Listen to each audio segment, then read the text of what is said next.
Hey y'all, so this is day 7 of being born, and we only been home for 4 days together.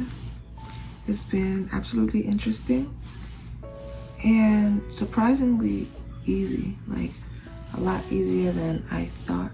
Actually, I'm gonna just story tell of how it went the day she was born, because originally, like I had told y'all in the other video, my C-section was scheduled, but I ended up having an emergency C-section. So this was a Saturday night or Sunday early morning, like 2 in the morning, 3 in the morning, and I felt her kicking, but it was very unusual the way she was kicking. Usually she would move in like soft, stretchy movements, but this particular night it felt like she was fighting to get out, and she was like moving like violently, like aggressively. And I was laying down and I was contemplating, like, well, I got one more day, but something don't really feel right. So I was debating whether or not I should go to the hospital and get checked.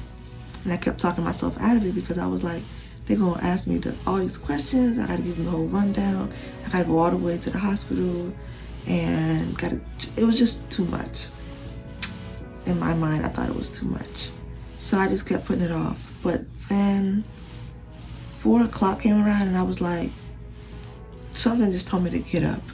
Like, get up, go check on your baby. Like, you have to go. So we were so tired. George had just gotten home and he laid down probably for like 10 minutes, and I was just like, you gotta get up, it's time to go, I'm sorry.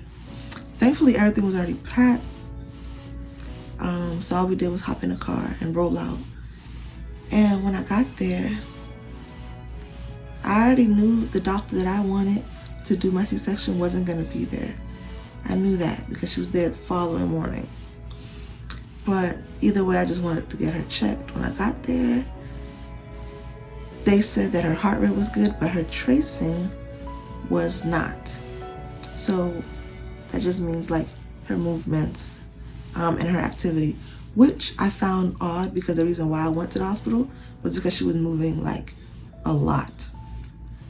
By the time I got to the hospital, she wasn't moving much, and they did a physical sonogram, they checked my fluids, they did all that stuff. And the OB there on duty decided that she had to come out tonight, right? Y'all, that was a lot to process. Like, I was prepared for her to come any minute, but I wasn't prepared for her to come and possibly not be okay. I also didn't prepare to have a doctor with a stank attitude. So the nurses were cool, the ultrasound tech was cool, and then the OB came in and was like, she introduced herself to me, like, hi, my name is Dr. Bear, and she had like 5 masks on. So I was like asking her, like, excuse me, I can't understand you, could you speak up? Like, and then she tried to get an attitude because I made her repeat herself like 4 times because I couldn't hear her. So that already set the pace. Then she tells me, yeah, that doesn't look too good, the tracing doesn't look too good, so she's gonna have to come out.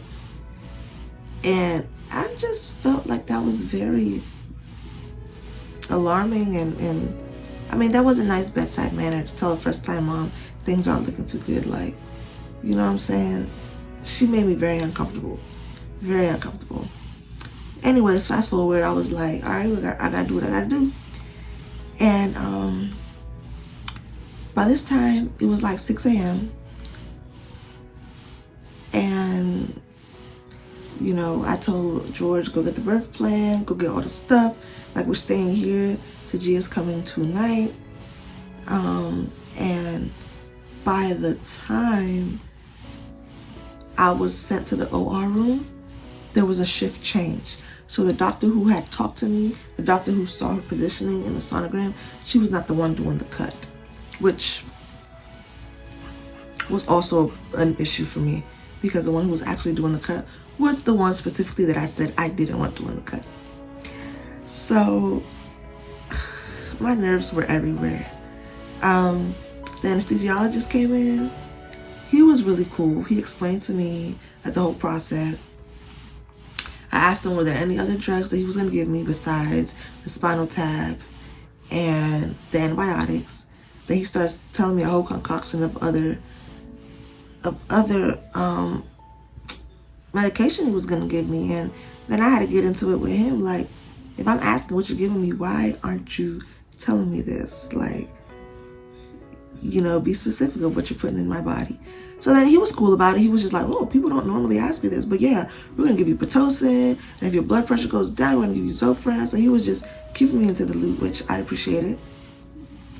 And he had lots of energy for it to be, you know, 5 a.m., 6 a.m.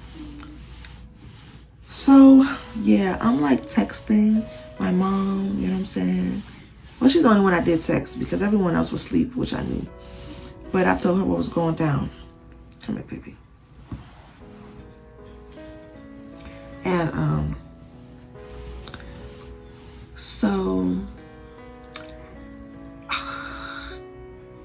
fast forward, we're in the OR room. First of all, my nerves were already messed up because of what that doctor said. So in my mind, I'm like, so this is an emergency. You put all your appointments on hold so I can go first. I was like, all right, well, you know, I was just praying and like trying to keep myself in a positive state of mind. Like, the OR was cold. It was so cold in there. That's another thing that made me like completely uneasy. And I understand the OR is supposed to be cold, but you don't really process how scary it is in there and how surgical it is until you're in there and you're like vulnerable when you got like people around you who you don't know, you know what I'm saying? So, you know, I'm like, all right, Sabah, like, don't be a little pussy, like, you know, get it together. And when I was getting the anesthesia, George's gonna be in there. So the guy is like, hey, do you feel this in the center of your back, the right side or the left side? And I'm just like, ain't you supposed to know? I don't know, like, I'm in pain, like, I don't know. My whole left side starts going numb, like my leg starts going numb, starts tingling. I'm telling him, hey, this only seems to work on one side. And he's like, okay, well, let's lay you down. Hopefully you'll spill over to the other side and you'll be good. I'm like, all right. I was just amazed at the fact that, like, yo, I am numb. Like, if I had to run away right now for any reason or move, like, I couldn't. Like, it was, yeah. And in my mind, I was like, please don't let me feel the surgery, because I already had dreams about it. And I had dreams that, like, I wasn't getting numb, so I would feel the cut. But that's another story. Anyways, they set up, they got all these utensils out, all this scary looking stuff. George comes in and it starts. Everything was going good. Once George got in there, I was much calmer. And I told him what music I wanted to hear, to listen to. She was born to the Tarzan soundtrack, actually, because that's what I wanted to listen to. And next thing I knew, like, it felt like somebody was dimming the lights. And I was like, oh shoot, like, am I dying? And then the anesthesiologist, like, I was able to see the monitor. So I was tracking, like, what was going on with me. And my numbers, like, my blood pressure was going very low, like, really fast. So then here go the anesthesiologist giving me some Zofran. He gave me Zofran, and then instantly, like, I felt nauseous. Trying to throw up with no sensation in your abdomen is wild. Like, plus people are cutting you. So I'm like gagging and stuff, like about to throw up. Yo, and the doctor's telling me to hold still while she's cutting me. And I'm just like, bro, like I have to puke. Anyways, did that. The anesthesiologist gave me more. He gave me nausea medicine. Once that one didn't work, he gave me another kind. I threw up and I felt much better. So we was back. I was good. Oh man, that's amazing. Coming out feet first, but that's expected. They're supposed to come out head first. You don't see that every day, do you?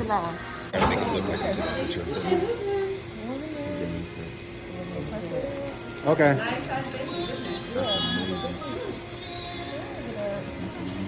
That's a big baby. Were you a diabetic at all? No. Okay. I was not. Come on, mama. Look at that. There you go. Oh, yeah, I wasn't pushing that out. Tone is good too. She looks pretty cool. Wait till you see these pictures. There you go. The feeling of knowing something that you created is coming out of you and it is in the doctor's hands, that's pretty scary. Because I already knew she was breech. I already knew she wasn't in the right position. So I was just hoping everything went well because I was nervous. Like I never experienced anything like this before. So George is like keeping me, you know, he wasn't looking the whole time. But when Saji was coming out, he did look, and then I was able to see what was happening through his glasses. So I was looking up and I could actually see her feet sticking out of my stomach, and they were like tugging on her, trying to get her out, but she was stuck. I felt like the whole time I was holding my breath, you know. They gave me oxygen because she needed oxygen.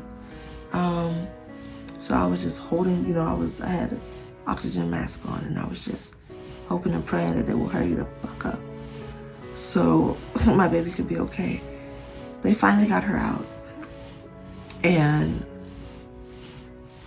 yeah, hearing her cry, I was like, wow, dang, that's a whole human, like, and she's okay, thank goodness she's okay.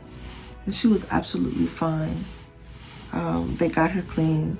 They did follow my birth plan, which I appreciated because there was a lot of things that I did not want done. Then they brought her over to me and I completely forgot about everything else. She looked so beautiful. I was expecting her to look, you know, swollen, I don't know, purple from not getting oxygen. I just expected something completely different, but she looked like a little Barbie doll coming out. And I mean, y'all know I work with infants and babies, and a lot of newborns do not look pretty when they're born, but she was beautiful and she was healthy. Another thing that kind of got me was the fact that in April they told me that I could have my doula in there with me. Not for the surgery, but for the postpartum part. So I'm under the impression that Amanda, my doula, which she did a fabulous job, assisted me the way that she could. I thought she was going to be able to be in there with me afterwards to just kind of help me mentally and emotionally. She couldn't be there. So that's another thing that kind of bothered me. But once Saji was born, I was really like, yo, nothing matters. Like, she's good. Like, it's time for me to just enjoy everything. Like, I really couldn't believe it. I still can't believe it. Like, I be looking at her and I'm like, wow. That's all I could say, wow. Like, we stayed in the hospital for 2 nights. The pain is really excruciating. I know people were telling me about C-sections, and I was asking them because I really wanted to know. But once you're experiencing it, it's like, wow, like this is pretty bad. Like, it's super painful. And you know, they give you medicine and all, but it really only distracts you. because then you got to get up, then you got to walk around, then you got to try to move your body so you don't stiffen up, so you don't get clots and all this good stuff. So I was keeping up with it, but it was so painful. It was extremely painful, and I was just like, whew. You know, I'm pretty sure labor and delivering naturally would have been painful, but at least that would have been like over. Mama, what you doing? So it was thrilling. The entire thing was so thrilling. I don't want to do it again. At least the surgery part. I don't want to do it again. I wish I could have had a different doctor, but I am thankful that the doctor I had got her out safely. That's all that matters, for real. Dr. Wilson, the one who originally was supposed to take her out, she came to see me the very next morning because that's the day Sajid was supposed to be born. So she ended up being born August 29th at 9:07 a.m. And she is finally here. And everyone is so happy. Like, I know there's a lot of people who want to meet her. The only people who have been able to meet her is her immediate family. So her 2 aunts, her 2 grandmas, grandpa, and cousin. That's really it. Not until she gets a little older, which I'm sure everybody understands that. But yeah, it's finished. It's over. I have been a mommy for 7 days, and I have loved every second of it. It's much better than I could have ever imagined. Having the support at home makes the biggest difference, for real. I couldn't imagine doing this like on my own. I'm glad things worked out the way they did, you know. And here we are. So I will be posting more videos on how things go, how things are going, and her growth. She's growing so fast. She didn't look like the way she looks now. Last week she looked different. She was a little baby last week. Now she's a big baby that just wants to eat all the time. And she's pretty calm. You know, she doesn't cry much. If she cries, I know why. And it's usually because she's hungry or sleepy. So, you know, I was told this is the very hard part, but I don't mind losing sleep. Like, I really haven't slept. And just because I much rather sit up and watch her instead of sleeping when she sleeps, I don't want to do that. I want to watch her. So feel free to ask questions. I don't mind answering. You know, everyone has a different birth experience. I'm just happy that with mine, I did receive lots of love, encouragement, and support from a lot of people. A lot of people who I didn't expect either. And, you know, I'm very appreciative of that. Right now, it's like 2 a.m. and she was asleep, but now she's ready to eat. So we're about to do that. You want to say hi?